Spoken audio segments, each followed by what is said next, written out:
Hello दोस्तों, नमस्कार। दोस्तों, आज हम पढ़ेंगे कि माता एवं शिशु के स्वास्थ्य की रक्षा के लिए जाननी होगी आवश्यक बातें। दोस्तों, ये वीडियो हम इसलिए बना रहे हैं, मुझे इस बुक में एक ये बढ़िया लेख मिला तो मैंने सोचा कि इसको सभी के साथ शेयर किया जाए, क्योंकि काफ़ी लोग ऐसे होते हैं जिनको पता नहीं होता कि गर्भधारण के बाद और डिलीवरी तक क्या क्या खान पान होना चाहिए, माता स्त्री को कौन से कार्य करने चाहिए, कौन से कार्यों से बचना चाहिए, किस प्रकार का भोजन होना चाहिए, आफ्टर डिलीवरी किस टाइप का भोजन होना चाहिए, ये सब चीज़ें इस लेख में दी हुई है। तो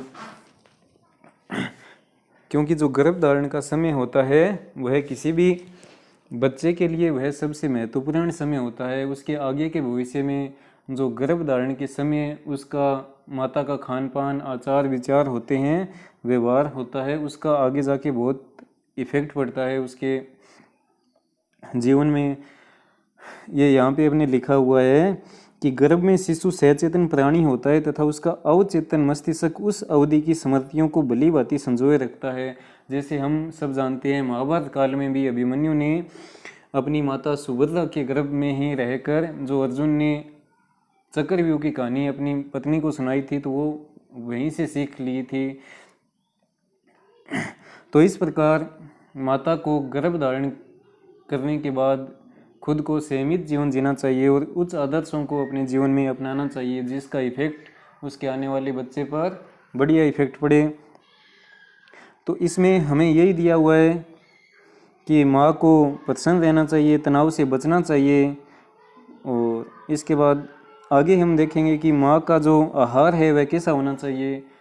गर्भधारण के बाद माँ का आहार ऐसा होना चाहिए जिसमें सभी आवश्यक पोषक तत्व विद्यमान हो। उसमें calcium, iron, vitamins, nutritions, folic acid, zinc आदि सभी तत्व उसमें मौजूद होने चाहिए। तो इसमें खान पान का पूरा चार्ट दिया हुआ है पहले महीने से लेकर 9वें महीने तक। तो ये आप वीडियो को पॉज करके पढ़ सकते हैं। इसके बाद गर्भावस्था में करने योग्य कार्य। तो गर्भावस्था में गर्भवती महिला को क्या क्या कार्य करने चाहिए और किन किन कार्यों से बचना चाहिए।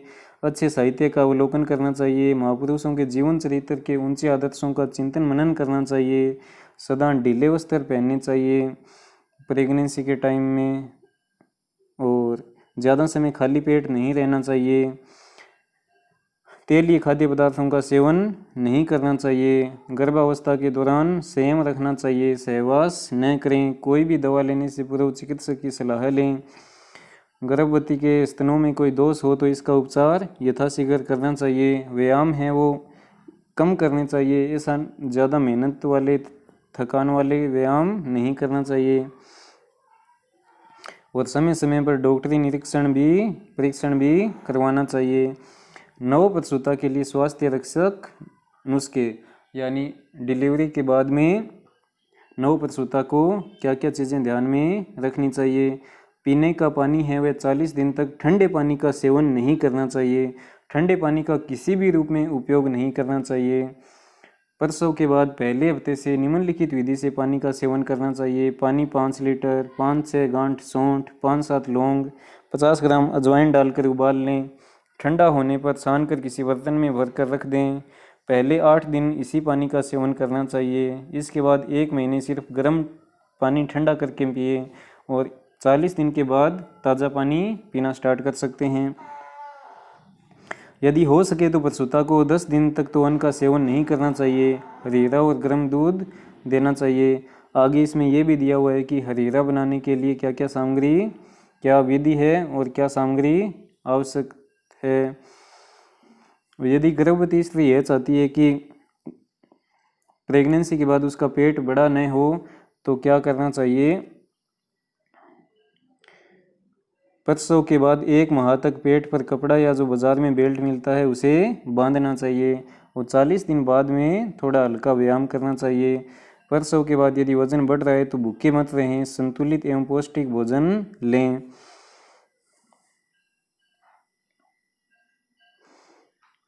शिशु की देखभाल। शिशु मानव जाति का सार रूपी धन है। यदि शिशु की देखभाल ढंग से होगी, बचपन का जो समय होता है शैशवावस्था का, वह बहुत ही नाजुक काल होता है। यह उसके आगामी भविष्य के जीवन के निर्माण का काल होता है, तो उस काल में बच्चे का पूरा ध्यान रखना चाहिए। इसके बाद इसमें दिया हुआ है कि बच्चों को कब और कैसे दूध छुड़ाना चाहिए। तो बच्चों को 10-11 महीने के बाद बच्चों को दूध पिलाना धीरे धीरे बंद कर देना चाहिए। और माँ का दूध बंद करने के बाद भी बच्चे का मुख्य आहार क्या होना चाहिए? दूध ही होना चाहिए। बच्चों को दूध कैसे छुड़ाना चाहिए कि माँ का दूध बंद करने पर कम से कम 3 पाव दूध हर रोज पिलाना चाहिए। प्रसव के बाद माता के स्तनों से गाढ़ा पीला दूध जिसमें कोलेस्ट्रम होता है वह निकलता है। इसे शिशु को अवश्य पिलाना चाहिए। इससे शिशु की रोग निरोधक क्षमता बढ़ेगी और शिशु स्वस्थ रहेगा। इसमें हमें यह भी दिया हुआ है कि शिशु को कौन से महीने में कितनी बार दूध पिलाना चाहिए। और इसके बाद हमें दिया हुआ है कि शिशु के शयन संबंधी बातें दी गई है, शिशु विकास के लक्षण। बच्चों को बोतल से दूध नहीं पिलाना चाहिए क्योंकि बोतल से दूध पिलाने पर इन्फेक्शन का खतरा रहता है, संक्रमण का खतरा। इससे अच्छा बच्चे को कटोरी और चम्मच से दूध पिलाएं।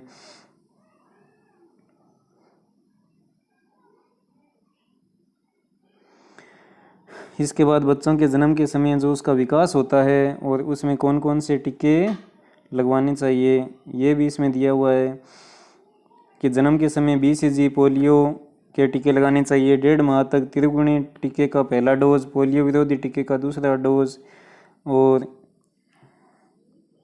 टाइफाइड का टीका, MMR का टीका, खसरा का टीका और ये सभी टीके लगवाने चाहिए। तो बस यही थी आज की इन्फॉर्मेशन। मैंने वैसे तो थोड़ा शॉर्ट में बताया है। बाकी यदि आपको जो भी चीज़ें इसमें अच्छी लगे, जो चीज़ आप इसमें से देखना चाहते हो तो वो वीडियो को पॉज करके आप पढ़ सकते हो इसको। तो साथियों बहुत बहुत धन्यवाद। आज की इस वीडियो में इतना ही। मिलेंगे जल्दी ही एक अगले वीडियो के साथ। तब तक जय हिंद।